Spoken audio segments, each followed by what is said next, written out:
वागर्थाविव सम्पृक्तौ वागर्था प्रतिपत्तये जगतः पितरौ वन्दे पार्वती परमेश्वरौ।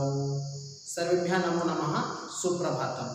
अहं देवेंद्र जायसवालः भवतां संस्कृत कक्षायां सर्वेषां स्वागतम्। छात्रों, आज जो है हम लोग संस्कृत कक्षा में संस्कृत के व्याकरण के बारे में पढ़ेंगे। तो सबसे पहले आप सभी जानते हैं कि संस्कृत देववाणी है। संस्कृत भाषा को सभी भाषाओं की जननी कहा जाता है। इसीलिए आइए हम सबसे पहले संस्कृत शब्द कैसे बना इसके बारे में आज हम लोग चर्चा करते हैं। तो सबसे पहले देखिए संस्कृत शब्द जो है सम उपसर्ग क्री धातु अक्त प्रत्यय और इसमें सुट का आगमन होने से ये जो है संस्कृत शब्द का निर्माण होता है। और संस्कृत शब्द का शाब्दिक अर्थ होता है परिमार्जित या परिष्कृत। इसी प्रकार अब संस्कृत का मूल आधार तो व्याकरण है। तो व्याकरण शब्द की व्युत्पत्ति कैसे हुई आइए देखते हैं। तो वी आंग उपसर्ग पूर्वक क्री धातु ल्युट प्रत्यय और ल्युट में जो है यू का और ल्युट शब्द में जो है लकार और टकार का जो है हलन्त्यम सूत्र से तस्य लोपा होकर के जो है उनका लोप हो जाता है। तो इस तरह से जो है व्याकरण शब्द की व्युत्पत्ति होती है। व्याक्रियन्ते व्युत्पाद्यन्ते शब्दः अनेन इति व्याकरणम, जिसमें शब्दों की व्युत्पत्ति की जाए उसे व्याकरण कहते हैं। तो हमारे संस्कृत साहित्य में संस्कृत वाङ्मय में व्याकरण जो है कहाँ से शुरू हुआ ये देखते हैं। तो व्याकरण पंचांग में संस्कृत व्याकरण पंचांग में ये 5 व्याकरण महर्षि पाणिनि जी द्वारा बताया गया है।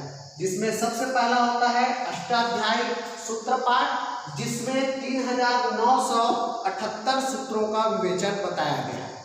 दूसरा होता है गणपाठ, तीसरा होता है उदाहरण पाठ, चौथा धातु पाठ और पांचवा है लिंगानुशासन। तो सबसे पहले हम लोग आज अष्टाध्यायी के बारे में चर्चा करेंगे। तो आइए, और यही हमारा आज का टॉपिक है। सबसे पहले हम देखते हैं महेश्वर सूत्राणि।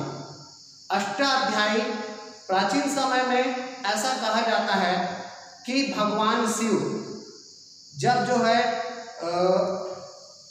अपने डमरू को बजा करके उन्होंने जो है 14 सूत्रों की उत्पत्ति की। तो महर्षि पाणिनि ने अपने अष्टाध्यायी में यह बताया है, वो कहते हैं नितावशाने नटराज राजो ननाद ढक्काम नौ पंचवारम उद्धर्तु कामा सनकादि सिद्धा एतद् विमर्शे शिवसूत्र जालम।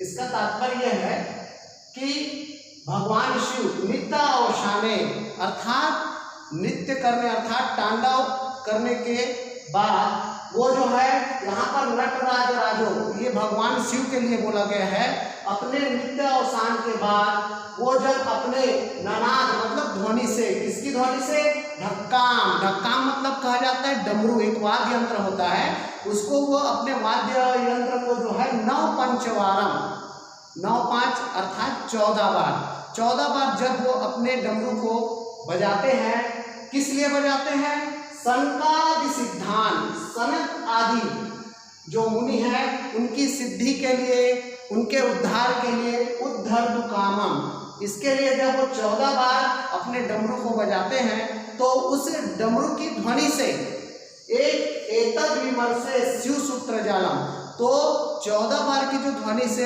एक सूत्रों का जाल निकलता है, जिसको महर्षि पाणिनि ने अपने ग्रंथ अष्टाध्यायी में उन्होंने ये लिखा हुआ है।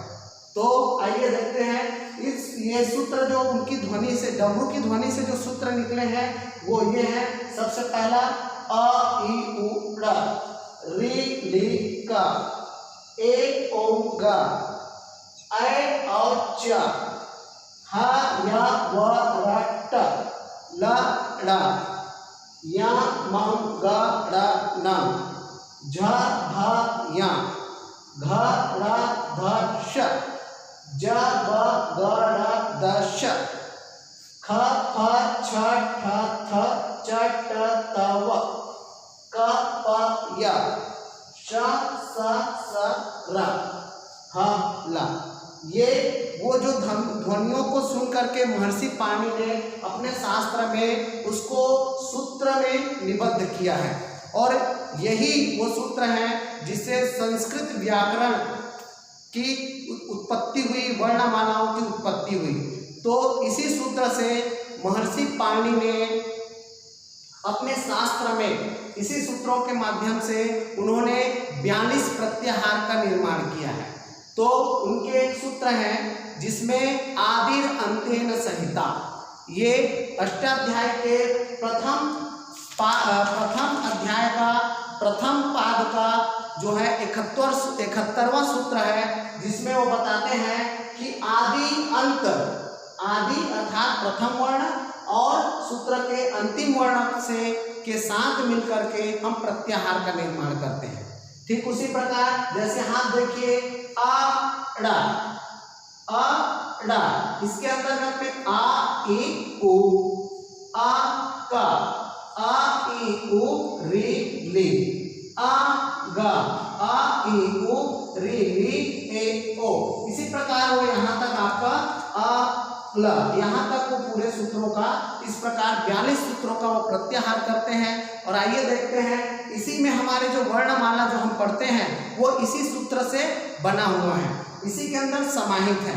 यहाँ आप देखेंगे अ च, अच प्रत्याहार के अंतर्गत आप देखेंगे आ ई उ री ली ए ऐ ओ औ, ये सभी वर्ण स्वर हैं। उसी प्रकार ह ल, हल प्रत्याहार के अंतर्गत देखेंगे ह, यहाँ पर देखेंगे या व र ल, ये जो है अंतस्थ व्यंजन है। उसी प्रकार या म ग र न, ये व्यंजन के पंचम वर्ण है। उसी प्रकार झ भ घ ड़, ये जो है ध यहाँ तक जो है चतुर्थ वर्ण है। और यहाँ पर ज ब ग ड़ द, ये जो है स्पर्श व्यंजन के तृतीय वर्ण है।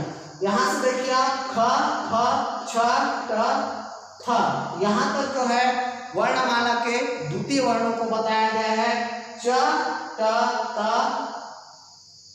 क प, यहाँ तक जो है वर्णमाला का प्रथम वर्ण है। और अंत में देखेंगे स श स, ये जो है ह, ये जो है आपके ऊष्म व्यंजन है। तो इस प्रकार आपने देखा कि महेश्वर सूत्र के अंतर्गत ही हमारे सभी वर्णमाला समाहित हैं। इसी के माध्यम से हम अगले वीडियो में देखेंगे कि कैसे महेश्वर सूत्र के माध्यम से हम जो है संधि को पढ़ते हैं। धन्यवाद।